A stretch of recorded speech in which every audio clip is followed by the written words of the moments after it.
Halo bro and sista, selamat pagi, selamat siang, selamat sore, selamat malam. Dimanapun Anda berada di Indonesia maupun di luar negeri. Abang Anda dan Adinda yang baik, ayo bergabung bersama Ika Paket Talks. Merajut potensi alumni untuk kebangkitan FKUGI. Silakan simak perbincangan berikut.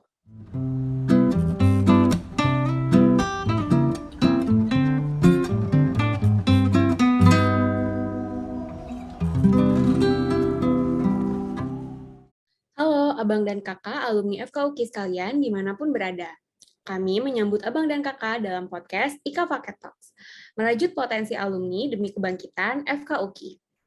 Di episode Ika Paket Talk kali ini, kita akan kedatangan narasumber seorang alumni UKI yang saat ini sedang bekerja di Jakarta sebagai dokter spesialis mata. Beliau adalah Dr. Rezaldi Pratama, SPM, Magister Kesehatan. Dr. Rezaldi mengenyam pendidikan kedokteran di FKUGI tahun 1994 dan melanjutkan pendidikan spesialis mata di FK Unhas tahun 2006. Saat ini beliau sedang menjabat sebagai Ketua 1 Perdami Banten sejak tahun 2016 dan bekerja di SMF Mata Rumah Sakit Anisa Tangerang sejak tahun 2017 dan juga di SMF Mata Rumah Sakit Bayangkara Lebak Bulus tahun 2021. Beliau juga sekarang sebagai tim SPBK atau Baksos, Bakti Sosial Katarak, Perdami Pusat sejak tahun 2012, dan sebagai koordinator Al-Masmur sejak tahun 2018. Beliau juga sebagai pendiri SPAI atau Sarana Penghafal Al-Quran Indonesia sejak tahun 2018. Kita langsung sapa saja narasumber kita pada malam hari ini. Selamat malam, Bang Rezaldi. Malam, Denarista. Bagaimana kabarnya, Bang? Sehat. Sehat ya, oke. Bang, tadi dari CV-nya nih ada yang menarik terkait tentang Baksos Katarak ini ya, Bang ya. Jadi mungkin boleh diceritakan tentang pengalaman Abang saat ini dalam sebagai spesialis mata yang rutin melakukan kegiatan sosial operasi katarak ini, Bang. Mungkin apa yang mendasari dan bagaimana pengalaman Abang dalam pelaksanaannya? Sebenarnya sih berawal tuh dari karena mengingat usia biologis kita kan mungkin 50 tahun, 60, mungkin bisa 70 atau 80. Tapi kalau kita lihat, kalau kita berkarya atau melahirkan suatu perbuatan baik, mudah-mudahan umur yang bermanfaatnya jadi lebih panjang daripada umur biologis. Ini memperpanjang umur yang manfaatnya.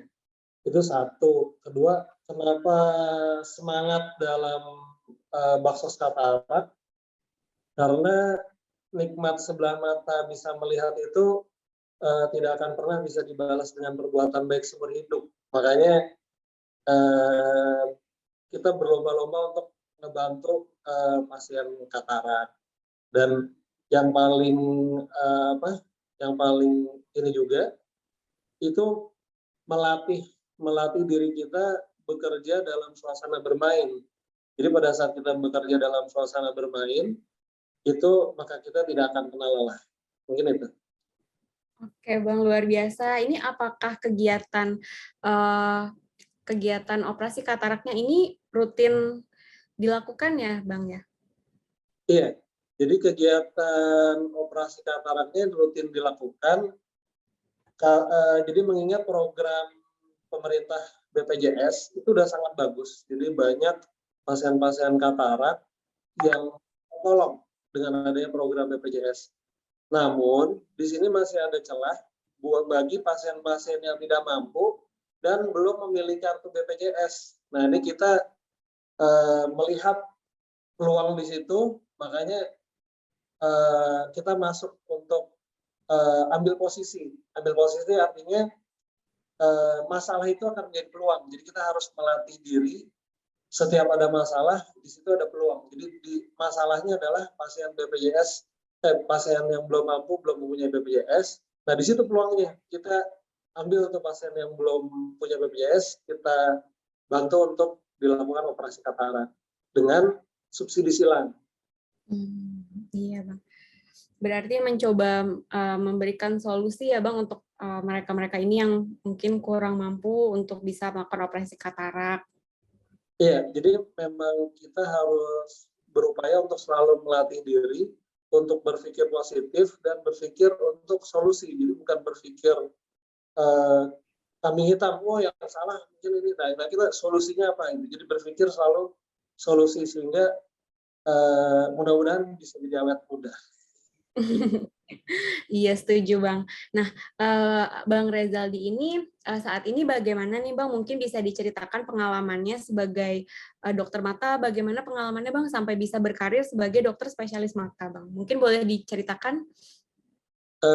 Dulu sih waktu itu kan 94, setelah selesai itu sempat bekerja di puskesmas kecamatan Tebet, terus kemudian PTT di Aceh, juga ambil sekolah Mars, tapi hanya bertahan 1 tahun karena itu udah hidup juga kali. Dan setelah PTT itu lanjut ke Unhas. Jadi awalnya itu saya cita-citanya mau jadi dokter objin. Jadi ke Makassar itu ujiannya objin, tapi karena nggak lulus, akhirnya ujian berikutnya mata, ya kayaknya mungkin jalan hidup ya. Jadi buat yang lain juga bisa, seandainya apa ya karena jalan hidup, jadi kadang-kadang tuh di posisi tertentu kita nggak bisa memilih. Jadi apapun yang kita diposisikan, ya kita harus menyukainya. Itu yang harus menerima kondisi apapun, karena itu kan ujian juga. Iya. Oke. Nah, Bang boleh diceritakan nggak ya Bang, apa aja sih suka dan duka pengalaman Abang sebagai dokter spesialis mata, atau mungkin sebelum spesialis sebagai dokter juga boleh? Kalau dukanya sih tidak ada. Adanya semua. Jadi lagunya saya itu di sana senang, di sini senang. Belajar berdamai dengan diri sendiri. Menuju jiwa yang tenang. Menuju jiwa yang murni. Jiwa murni itu ibaratnya emas 24 karat, menuju emas 24 karat itu berarti kan harus dilebur. Nah, proses leburan itu harus kita nikmatin. Karena di lebur itu semua logam lain dan kotoran-kotoran itu akan hilang. Sehingga akan menjadi emas 24 karat. Nah, itu yang harus, ya yang mau saya kasih, mau ditularin ke teman-teman, agar kita bisa segera mengkonversi segala yang nggak enak menjadi rasa syukur. Wah, setuju, inspiratif sekali ini Bang pesannya. Harus bisa menikmati semua prosesnya, dinikmati dan dijadikan rasa syukur ya Bang ya. Ya, jadi segala sesuatu yang nggak enak itu kita harus konversi segera menjadi rasa syukur. Karena selalu ada hikmah di balik peristiwa. Setuju Bang. Nah, Bang Rezaldi ini sebelumnya kan sempat jadi mahasiswa di FKUKI. Nah, Abang masih ingat nggak Bang, mungkin ada pengalaman menarik atau pengalaman yang nggak bisa terlupakan selama jadi mahasiswa di FKUKI mungkin Bang? Oh, sebenarnya banyak, tapi saya ambil dua. Jadi itu yang paling ingat itu waktu pasca saraf itu Dokter Ayub itu sangat disiplin itu, tapi pada posisi dijalanin memang itu sesuatu yang berat dan tekanan mental ya. Tapi setelah itu lewat ternyata itu ngebikin jiwa kita tuh menjadi lebih matang dan kita siap apapun pressure-nya itu, tekanannya itu bisa dihadapi, itu bagus. Itu yang pertama. Jadi pada saat kita ketemu dosen yang galak, di balik dosen yang galak itu ternyata ngebikin mental kita menjadi kuat. Jadi harus nikmatin aja. Nah yang kedua ini agak-agak ini juga sih, agak-agak aib tapi dibuka aja. Jadi waktu itu kuliah IKM yang ngajar Dokter Jerry. Karena Dokter Jerry itu terlalu baik. Nah, ini jadi ada satu dosen yang agak-agak disiplin sama yang baik. Nah, yang baik ini di atas itu saya main catur sama teman saya. Nah terus pada saat di tengah kuliah itu teman saya skaknya kencengan, mungkin karena ini ya, karena semangat ya. Jadi skak, tapi bunyi mejanya kedengaran skak. Nah, bunyi gitu. Di dokter Jerry bilang, itu di atas main catur. Enggak dok, bilang enggak dok, kan ternyata biji-biji dokternya berjatuh. Nah itu yang terlupakan tuh. Ya akhirnya dikeluarin sih, tapi setelah kuliah minta maaf. Itu nggak akan lupa tuh seumur hidup. Jadi ada dua dosen yang kelihatan galak sama yang kelihatan lembut. Kedua-duanya punya kelebihan dan kedua-duanya ya pasti ada baik dan ada kekurangannya, tapi yang jelas selalu ada sisi baiknya dalam setiap peristiwa. Iya, setuju Bang. Nah, Bang Rezaldi, selain dari tadi yang pesan untuk kita bisa selalu menikmati setiap peristiwa dan boleh selalu bersyukur, mungkin Bang Rezaldi ada pesan nih Bang buat alumni-alumni FKUKI atau mahasiswa-mahasiswa lain. Mungkin ada juga yang sedang dalam proses ingin mau jadi spesialis. Mungkin Abang apakah ada pesan-pesan yang bisa disampaikan untuk kami, Bang? Yang paling utama itu kita harus berdamai dengan diri sendiri dulu. Karena pada saat kita lahir ke bumi itu kita bawa bergudang masalah. Segudang masalah artinya kita harus bisa memaafkan dan minta maaf, dan kita harus bisa menerima segala sesuatunya. Kayak misalnya kita nggak pernah bisa memilih orang tua kita siapa, kita nggak bisa pernah memilih kita dijadikan laki-laki atau perempuan, kita nggak bisa memilih ya segala sesuatunya. Jadi kelebihan dan kekurangan yang diberikan pakai dan manfaatkan sebaik-baiknya. Jadi betul-betul harus dinikmati. Jadi apapun masalahnya itu solusinya. Saya punya jurus pamungkas, itu jurus menangkap bayangan. Udah tahu belum? Belum nih Bang, baru pertama kali dengar nih Bang. Jadi apapun masalahnya, kalau kita pakai jurus menangkap bayangan, itu akan menjadi solusi. Jadi kalau bayangan kita kejar, itu bayangan akan menjauh. Tapi kita hanya tinggal fokus, deketin sumber cahaya.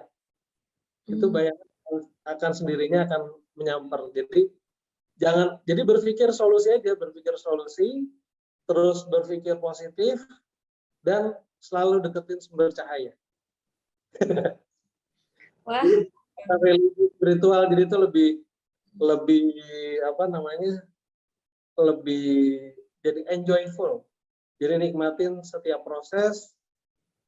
Itu tadi filosofi emas 24 karat menuju jiwa yang murni, karena surga itu hanya mengundang jiwa-jiwa yang tenang.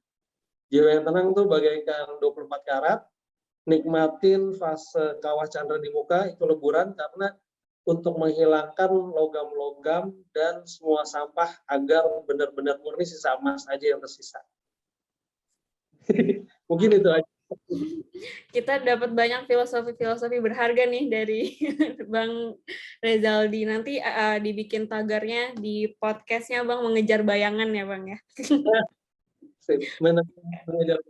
Terima kasih nih Bang, terima kasih banyak Bang untuk sharingnya, untuk cerita-ceritanya, dan kisah-kisah ujangan inspiratifnya juga untuk kami semua.